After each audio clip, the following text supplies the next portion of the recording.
UDIMA, Universidad a Distancia de Madrid, la universidad cercana.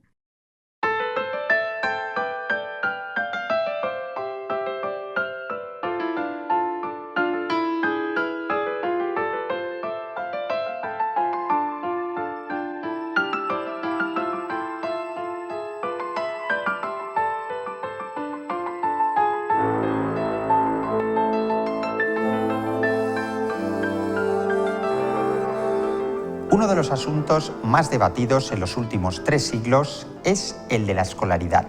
Desde que los ilustrados se propusieron poner la educación al alcance de todos, muchos han sido los países que se han acercado a la escolaridad plena.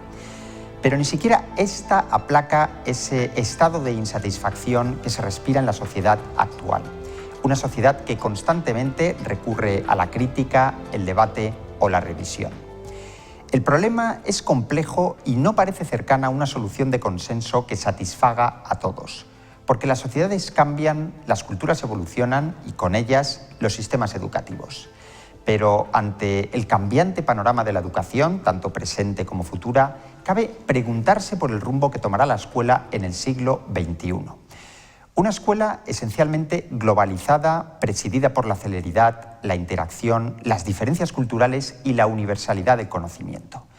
Poco a poco, las sociedades de hoy y del mañana vienen desarrollando una cierta rebeldía hacia el totalitarismo de que solo existe una forma de vivir y de legitimar las opiniones. Pero esa rebeldía se extiende también hacia el falso discurso del progreso, muchas veces bajo el paradigma neoliberal del que renuncia a la protección del Estado y que no hace sino producir injusticia, desigualdad, degradación del medio ambiente. En definitiva, caminamos sin un rumbo definido hacia una posmodernidad teñida de desencanto y dominada por los medios de comunicación de masas. Un contexto incierto que se proyecta sobre la educación, es decir, que cada vez hay menos valores inamovibles y más diversidad educativa. La cultura homogénea es, hoy por hoy, una utopía inalcanzable, lo que implica que el maestro, el docente, está obligado a desarrollar las habilidades necesarias para evitar la segregación, fomentando el diálogo y la tolerancia. La identidad ya no se forja en torno a un valor nacional, religioso o étnico, sino que es la conciencia individual la que condiciona la formación de la personalidad. Y en los últimos tiempos el saber tecnológico está ganando terreno frente al conocimiento científico, tal y como apuntan las perspectivas del futuro manejadas por pedagogos, por historiadores y por docentes. La revolución tecnológica ha condicionado tanto el escenario de los últimos años que las formas tradicionales de aprendizaje están siendo reemplazadas por entornos interactivos y aulas dinámicas. Todo apunta a que en la escuela del futuro las clases magistrales desaparecerán y el profesor dejará atrás su rol de transmisor de conocimientos para poco a poco convertirse en un guía, en un orientador de contenidos. La inercia de los nuevos tiempos nos lleva a un contexto de aprendizaje colaborativo y de educación personalizada con un currículo a la medida de las necesidades y las habilidades de cada estudiante. Y obviamente Internet ejercerá de soporte común y el inglés como idioma se consolidará como lengua global de la enseñanza. Estas son algunas de las conclusiones marco emanadas de la Cumbre Mundial para la Innovación en Educación, la World Innovation Summit for Education, que anualmente debate asuntos de actualidad pedagógica.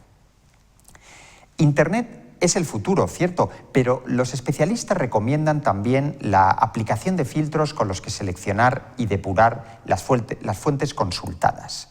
Una de las metodologías contempladas es la de las Flipped Classroom, consistentes en que los alumnos participan en la exposición de las clases mientras el profesor las supervisa. Nadie duda de que el alumno de las próximas décadas será un ciudadano global, con unas posibilidades de acceso a la información muy superiores a las actuales y con una mentalidad más universal y menos localista. Un alumno cuya creciente implicación hará que la línea entre docente y discente sea cada vez más difusa e interactiva. Y también quedará desdibujada la frontera entre el hogar y la escuela, lo mismo que los horarios de clase. De hecho, el correo electrónico dinamiza el intercambio académico entre profesor y alumno sin las restricciones propias del horario escolar, cursos online, periodos lectivos en fin de semana y vacaciones. Una flexibilidad gracias a la cual los deberes serán sustituidos por una necesidad continua de retroalimentación, investigación e intercambio. También ha sido asunto de debate la peligrosa deriva asocial a la que nos aboca la educación tecnológica. Los alumnos pasan cada vez más tiempo conectados, pero solos, lo que nos lleva a concluir que posiblemente las relaciones sociales serán deficitarias en los entornos del futuro. Y otro de los aspectos nocivos tiene que ver con la excesiva ponderación de los llamados soft skills, trabajos en equipo, capacidad para hablar en público o adaptación a los imprevistos, en perjuicio de los contenidos académicos. Dicho de otra forma, el conocimiento es irrenunciable y una excesiva tecnocracia tiene sus riesgos. Pero además de la deriva tecnológica, cabe otra reflexión. En los países industrializados, el periodo formativo se ha extendido en el tiempo, lo que ha retrasado la formación de la familia. Mientras los países pobres gestionan como pueden sus precarios recursos educativos en la conformación de sociedades en las que el trabajo es una necesidad desde edades tempranas. La multiculturalidad y la interculturalidad son valores consustanciales a los tiempos que están por venir. Por eso, a través de protocolos e informes, como el informe de Lors de 1996, son muchos los pedagogos que inciden en la necesidad de educar para la paz y la cooperación con valores como la generosidad, el reconocimiento mutuo o la liberalidad. Incluso antes del informe de Lors, el informe Faure de 1972 ya había advertido de que la evolución tecnológica podía sumir al mundo en un proceso de deshumanización educativa. De hecho, se viene apelando desde entonces a la necesidad de estimular la libertad de pensamiento, la imaginación, la sensibilidad y el espíritu crítico. Eso significa que hablar y dialogar son capacidades a ponderar para muchos educadores que apuestan por dotar al alumno de aptitudes que le permitan asimilar y filtrar la sobreabundancia de información a la que estamos expuestos. Y en todo este complejo contexto escolar que está por venir, no son pocos los que de alguna manera apelan a la familia como ese reducto que proporciona al alumno la dosis necesaria de socialización primaria, seguridad afectiva y formación de la personalidad. Sobre todo en un momento en el que los padres han depositado en los maestros y profesores su rol de autoridad, entre otras cosas por la incorporación de la mujer al mundo laboral y por la tardía emancipación de los hijos. Un eclipse de la familia, así lo ha bautizado el filósofo Fernando Savater, que acaba fomentando rasgos de escuela excluyente. De ahí la necesidad de revertir la situación y lograr una escuela incluyente, desprendida de las políticas y los gobiernos y los grupos de presión. Una escuela aperturista tendente a la convivencia, la justicia social, la diversidad cultural, la difusión de ideales civiles o la transmisión de valores democráticos. Bien, y otro de los retos para el futuro tiene que ver con la reputación del educador, del maestro, al que a menudo se le margina de las publicaciones con más reconocimiento académico.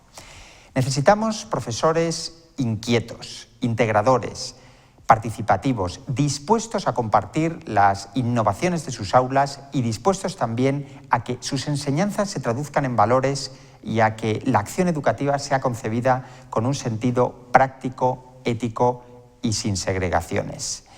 Buen ejemplo es el filósofo y ensayista Juan Antonio Marina, que se ha decantado por la movilización educativa aprovechando sus conocimientos en filosofía y ciencias sociales. Marina propone aunar talento para canalizarlo hacia el ámbito educativo desde un sentido práctico y ético para no incurrir en los errores del pasado. Sin duda, el reto merece la pena.